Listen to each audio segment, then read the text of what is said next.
ইন্ডিয়াতে যারা ল নিয়ে পড়াশোনা করছে তাদের ক্ষেত্রে কি কি জব অপরচুনিটিস রয়েছে, বা যারা আমাদের ভারতবর্ষে আর কি ল নিয়ে পড়াশোনা করছে, 3 ইয়ার্স এর এলএলবি কোর্স করছে বা 5 ইয়ার্স এর বিএলএলবি কোর্স করছে, এটা কমপ্লিট করার পরে তারা আমাদের ভারতবর্ষের মধ্যে এক্স্যাক্টলি কোন কোন ক্ষেত্রে তারা জব করতে পারে, কোন কোন জব ফ্যাসিলিটিস তাদের জন্য রয়েছে, জব সিকিউরিটি তাদের জন্য কতটা রয়েছে, কেমন পরিমাণে স্যালারি তারা পেতে পারে, এই পুরো বিষয়টা সম্পর্কে নিশ্চয়ই তোমাদের জানার আগ্রহ রয়েছে।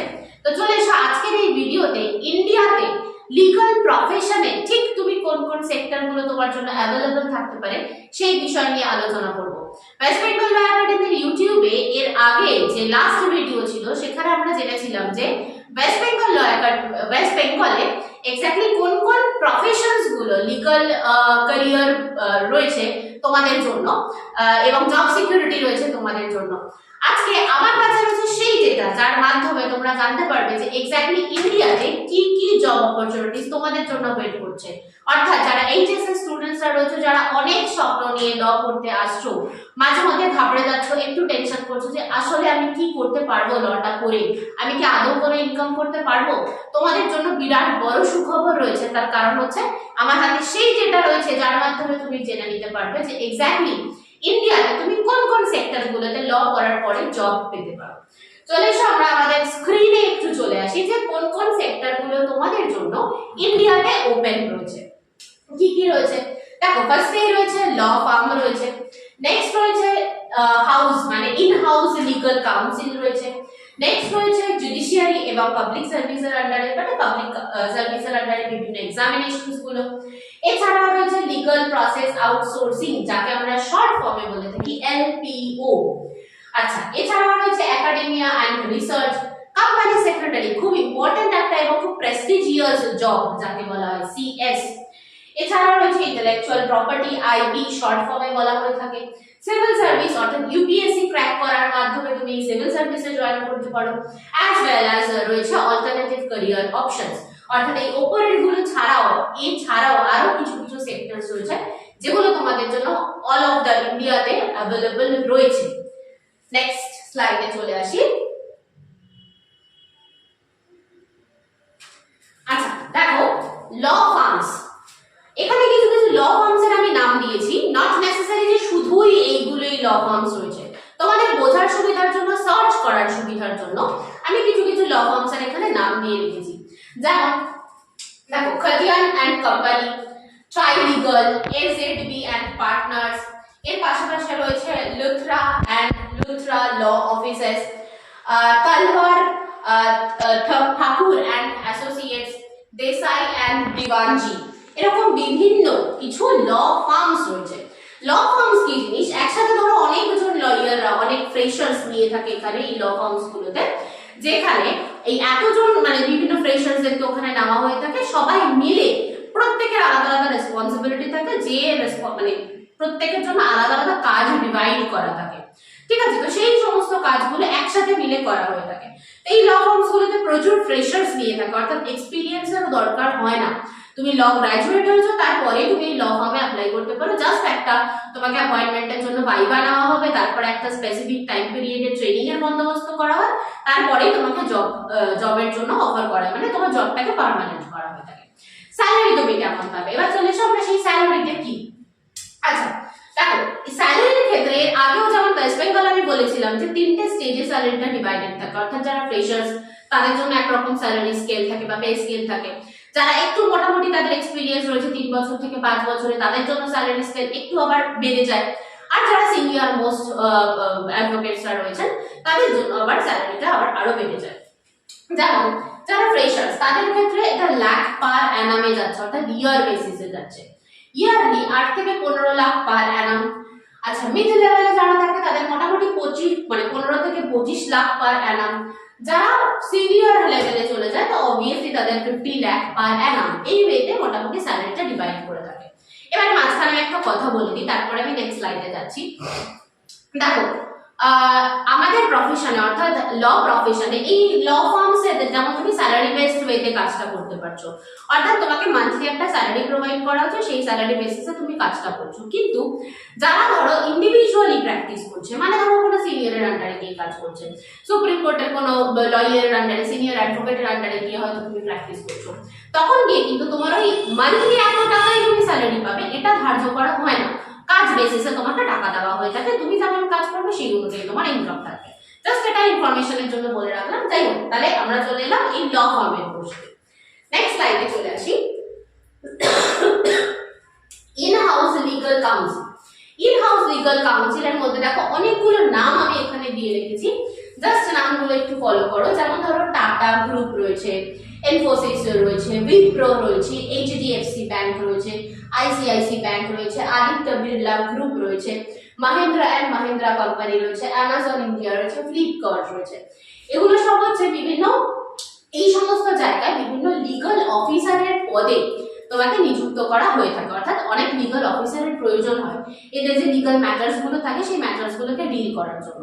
তাহলে অবভিয়াসলি এই সমস্ত গ্রুপস গুলোতে, এই সমস্ত সেক্টরস গুলোতে তুমি লিগাল অফিসার পদে কিন্তু জয়েন করতে পারো। আচ্ছা, এটার স্যালারি লেভেল কেমন থাকে এটাও কিন্তু ওই তোমার এক্সপিরিয়েন্সের উপর ডিপেন্ড করছে। তুমি যদি ফ্রেশার্স হয়ে থাকো অবভিয়াসলি স্যালারি কম থাকবে।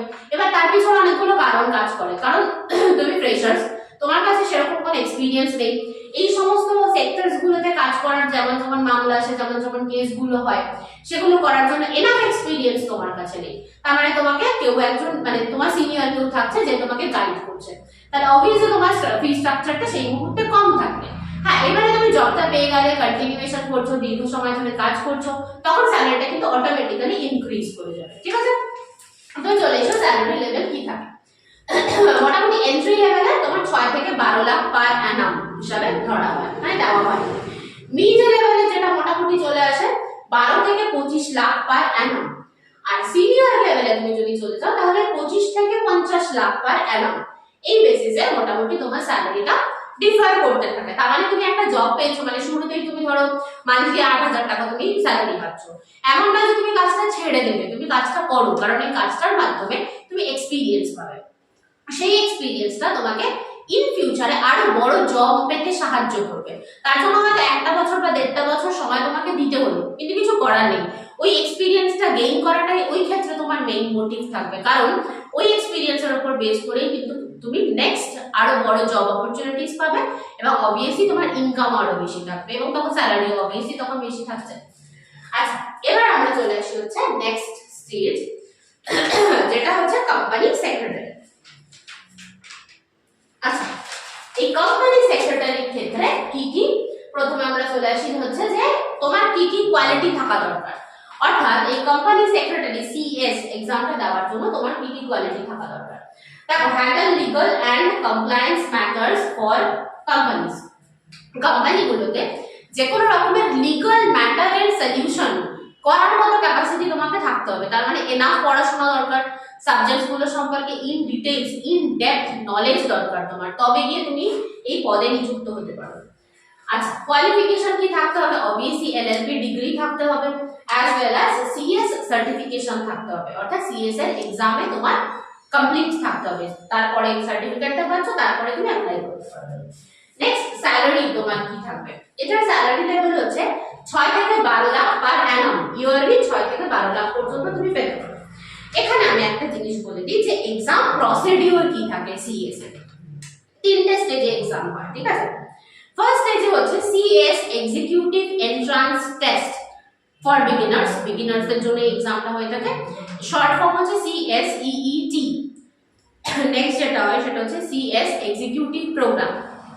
যারা আগের এক্সামটা অর্থাৎ বিগিনার্স এর এক্সামটা কমপ্লিট করলো তারা এই সেকেন্ড এক্সামটা দিতে পারছে, তারা এলিজিবল হচ্ছে এই সেকেন্ড স্টেজে এক্সামটা দেওয়ার জন্য।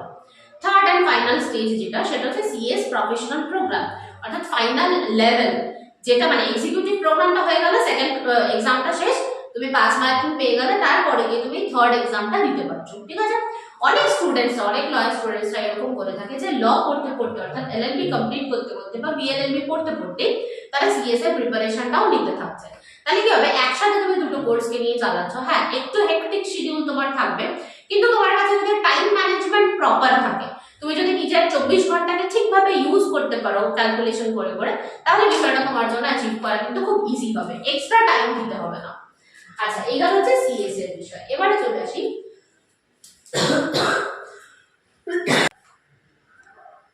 আচ্ছা, এবার আমরা চলে আসি হচ্ছে ইন্টেলেকচুয়াল প্রপার্টির আন্ডারে তুমি এক্স্যাক্টলি কি কি কাজগুলো করতে পারো, কি কি কাজ করতে পারো। সবার আগে চলে এসো তোমার কি কি কোয়ালিফিকেশন থাকবে, অর্থাৎ লয়ার হিসেবে তোমার রোলটা কি থাকবে। তোমাকে স্পেশালাইজেশন কোর্স করতে হচ্ছে, অর্থাৎ স্পেশালাইজেশন থাকতে হবে 3টে সাবজেক্টসে। কি কি? পেটেন্ট, ট্রেডমার্ক, কপিরাইট, মেইনলি এই ধরনের পেপারস গুলো, অর্থাৎ ইন্টেলেকচুয়াল প্রপার্টি বলতে যেগুলো বোঝায় ডিজাইন, ট্রেডমার্ক, কপিরাইট, এগুলোর উপর বেস করে তোমার স্পেশালাইজেশন থাকতে হবে অ্যাজ আ লয়ার। আচ্ছা, কোয়ালিফিকেশন কি কি থাকবে? এলএলবি বা বিএলএলবি কোর্স তো তুমি কমপ্লিট করছোই, তার পাশাপাশি এলএলএম তুমি যদি করে নাও, অর্থাৎ মাস্টার ডিগ্রি তুমি যদি লয়ার নিয়ে নাও, এই সাবজেক্টস গুলোর উপর বেস করে কিছু কিছু ইউনিভার্সিটিজ এগুলোর উপর বেস করে তোমার ডিগ্রি প্রোভাইড করে বা কোর্স প্রোভাইড করে থাকে। তো দ্যাটস ওয়াই এগুলোর উপর বেস করে তুমি একটু স্পেশালাইজেশন কোর্স যদি করে নাও মাস্টার ডিগ্রিতে, তাহলে এটা বেস্ট হবে তোমার জন্য। স্যালারি স্ট্রাকচার কি থাকবে? 6 থেকে 12 লাখ পার অ্যানাম যারা ফ্রেশার্স তাদের জন্য, আর যাদের অলরেডি এক্সপিরিয়েন্স রয়েছে এই ফিল্ডে কাজ করার তাদের জন্য 15 থেকে 25 লাখ পার অ্যানাম। ঠিক আছে? আচ্ছা, এবার আমরা চলে আসি এডুকেশনাল কোয়ালিফিকেশন। এই ক্ষেত্রে অর্থাৎ ইন্টেলেকচুয়াল প্রপার্টি নিয়ে কাজ করার জন্য কি কি থাকতে হবে?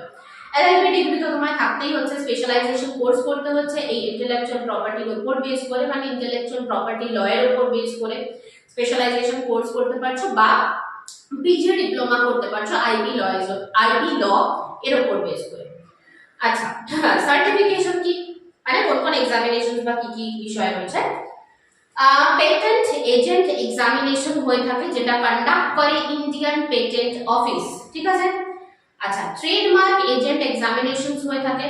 ইন্টেলেকচুয়াল প্রপার্টি সার্টিফিকেশন কোর্স রয়েছে যেগুলো অফার করে ইন জেনারেল ভিপো, অর্থাৎ ডব্লিউআইপিও, ভিপো, নালসার, ইগনু, এই ধরনের ইউনিভার্সিটিজ যেগুলো রয়েছে তারা আইপি স্পেশালাইজড কোর্সকে অফার করে থাকে, সেই কোর্স করতে পারো। তার মানে কি হলো, তোমার একটা স্পেশালাইজেশন কোর্স তুমি করে নিতে পারলে। নেক্সট, বিভিন্ন পাবলিক সার্ভিস কমিশনস বা ইউপিএসসি এক্সামস গুলো হয়ে থাকে, তার মাধ্যমে দিতে পারো, মানে তার মাধ্যমে জয়েন করতে পারো। লিগাল অফিসের বেশ কিছু এক্সামস হয়ে থাকে যেগুলো কন্ডাক্ট করে থাকে ওএনজিসি, তারপরে হল, এইচএএল, বিএইচইএল, তো এগুলোর মাধ্যমে তুমি এই আইপি অফিসার হিসাবে জয়েন করতে পারো।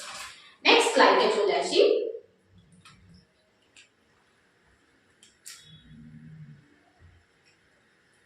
সেটা হচ্ছে সিভিল সার্ভিসেস। আচ্ছা, সিভিল সার্ভিসেস তার জন্য মানে কোন রোলে তুমি অ্যাপয়েন্টেড হতে পারো? অবভিয়াসলি সিভিল সার্ভিস এক্সাম দিচ্ছ, যখন তুমি অ্যাডমিনিস্ট্রেটিভ পজিশনের জন্য এক্সামটা দিচ্ছ, তার মানে অ্যাডমিনিস্ট্রেশন বা অ্যাডমিনিস্ট্রেটিভ সার্ভিস সম্পর্কিত রোল তুমি প্লে করবে এই এক্সামটা দেওয়ার মাধ্যমে। কোয়ালিফিকেশন কি কি থাকবে? এলএলবি কোয়ালিফিকেশন থাকছে, মানে তোমার বিএলএলবি বা এলএলবি ডিগ্রি থাকছে, তার সাথে সাথে ইউপিএসসি এক্সামকে মানে ক্লিয়ার করতে হবে। স্যালারি স্ট্রাকচার কি থাকে? স্টার্টিং একদম শুরুর দিকে স্যালারি স্ট্রাকচার থাকে 8 থেকে 15 লাখ পার অ্যানাম। যত সময় যাবে স্যালারি আরো বাড়তে থাকবে, প্রচুর পরিমাণে স্যালারি বাড়ে এবং খুব সিকিউরড জব এবং ভালো পরিমাণে স্যালারি পাওয়া যায় এই ক্ষেত্রে। আচ্ছা, এবারে আমরা চলে আসি এই ইউপিএসসি ক্লিয়ার করার জন্য বা এই সিভিল সার্ভিসেস এক্সামিনেশনের জন্য কি কি এলিজিবিলিটি ক্রাইটেরিয়া রয়েছে। সবার আগে আমি যদি এজ লিমিট বলে থাকি, যারা জেনারেল ক্যাটাগরি স্টুডেন্টসরা রয়েছে সেই জেনারেল ক্যাটাগরি স্টুডেন্টসের জন্য এজ লিমিট মোটামুটি থাকবে হচ্ছে 21 থেকে 32 বছর বয়স, মানে 32 বছর বয়স পর্যন্ত এই এক্সামটা দিতে পারবে। কতগুলো অ্যাটেম্প নিতে পারবে? 6টা অ্যাটেম্প নিতে পারবে। যারা ওবিসি ক্যাটাগরি স্টুডেন্টসরা রয়েছে তাদের জন্য এজ লিমিট থাকছে 21 থেকে 35 বছর বয়স, তারা কটা অ্যাটেম্প দিতে পারবে? 9টা অ্যাটেম্প দিতে পারবে। এসসি এবং এসটি এই ক্যাটাগরি স্টুডেন্টসরা যারা রয়েছে তাদের এজ লিমিট কি থাকবে? 21 থেকে 37 বছর পর্যন্ত তারা এক্সামটা দিতে পারবে। আনলিমিটেড অ্যাটেম্পস রয়েছে তাদের জন্য। ন্যাশনালিটি অবভিয়াসলি ইন্ডিয়ান হতে হবে। আচ্ছা, এক্সাম স্ট্রাকচার 3টে এক্সাম, মানে 3টে ভাগে এক্সাম হয়ে থাকে। তার মধ্যে ফার্স্ট হচ্ছে প্রিলিমিনারি এক্সামিনেশন, যেটা অবজেক্টিভ টাইপস হয়ে থাকে, যেখানে কোয়ালিফাই করা হয় নেক্সট স্টেজের জন্য। তারপরে থাকবে হচ্ছে মেইনস এক্সাম, যেখানে রিটেন ডেসক্রিপটিভ কোয়েশ্চেন আসে। আর থার্ড হচ্ছে পার্সোনালিটি টেস্ট, যেখানে ভাইভা বা ইন্টারভিউ সেশন হয়ে থাকে। ঠিক আছে? আচ্ছা, কোন কোন পজিশনস এর জন্য তুমি এক্সামটা দিচ্ছ মানে কোন কোন পজিশনে জয়েন করার জন্য এক্সাম দিচ্ছ, আইএএস, আইপিএস, আইআরএস, আইএফএস, এই ধরনের বিভিন্ন অ্যাডমিনিস্ট্রেটিভ পজিশন তোমাদের জন্য ওয়েট করছে যদি এই এক্সামটা দিয়ে থাকো। কম্পিটিটিভ এক্সাম অবভিয়াসলি এটা। আচ্ছা, last but not the least, সেটা হচ্ছে assistant labour commissioner. Assistant labour কমিশনারের গ্রেড এ র্যাঙ্কের জন্য এক্সাম হয়ে থাকে। এটাও কম্পিটিটিভ এক্সামিনেশন এবং গভর্নমেন্ট জব। তো প্রচুর মানে ছোট সেক্টর, কিন্তু ভ্যাকেন্সি বেশ ভালো থাকে। আচ্ছা, পার্মানেন্ট পোস্ট, মানে এমন না যে টেম্পোরারি জব হিসাবে তোমাকে রাখা হবে, পার্মানেন্ট পোস্ট। এবং এই এক্সামটা দেওয়ার জন্য বা এই পদে জয়েন করার জন্য কোনো এক্সপিরিয়েন্সের দরকার পড়ছে না, অর্থাৎ যারা ফ্রেশার্স, যারা সবে সবে ল পাস করেছে, তারা এই এক্সামে প্রিপারেশন নিতে পারো। তো দ্যাটস ওয়াই তোমাদের জন্য ইজি হবে। আচ্ছা, কোন কোন সাবজেক্টস এর উপর বেস করে তোমাকে এক্সামটা দিতে হবে? শুধু লেবার লজ, যা যা লেবার লজ তোমরা পড়েছো, যেমন ফ্যাক্টরিজ অ্যাক্ট রয়েছে, ইন্ডাস্ট্রিয়াল ডিসপিউট অ্যাক্ট রয়েছে, মিনিমাম ওয়েজেস অ্যাক্ট রয়েছে, ইত্যাদি ইত্যাদি। তো এই সমস্ত লেবার লজ এর উপর বেস করে তুমি এক্সামটা দেবে। চাইলে অফিশিয়াল ওয়েবসাইটে গিয়ে দেখে নিতে পারো। এজ লিমিট কি থাকছে? 35 ইয়ার্স এজ লিমিট থাকছে। আর মিনিস্ট্রি অফ লেবার এরা এক্সামটাকে কন্ডাক্ট করিয়ে থাকে। তাহলে এই গেল মূলত ইন্ডিয়ান মানে ইন্ডিয়ার উপর বেস করে এই স্ট্রাকচারস, এই জব অপরচুনিটিস তোমার থাকছে। আচ্ছা, এছাড়াও এই যে আমি ওয়েস্ট বেঙ্গলে এর আগে বলেছিলাম যে ওয়েস্ট বেঙ্গলে এই জব অপরচুনিটিস থাকছে, আজকে আমি ইন্ডিয়ার পোর্শনটা বললাম যে ইন্ডিয়ার রেসপেক্টে এই জব অপরচুনিটিস তোমার জন্য থাকছে।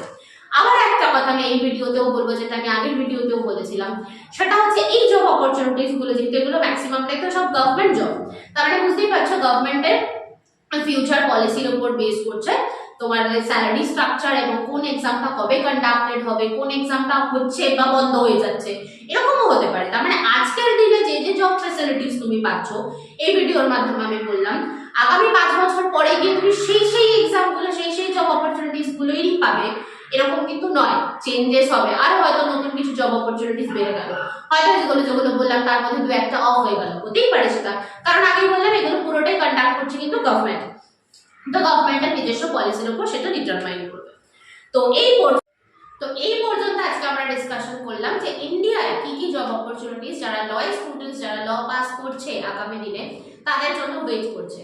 এই ভিডিওটার ঠিক নিচে আমাদের একটা হোয়াটসঅ্যাপ গ্রুপ লিংক দেওয়া থাকবে, যে লিংকে যদি তোমরা জয়েন করো তাহলে এই রিলেটেড অর্থাৎ যাবতীয় যা যা জব অপরচুনিটিস রয়েছে সেই সম্পর্কিত একটা ডকুমেন্ট তোমাদের সাথে আমরা শেয়ার করে দেবো।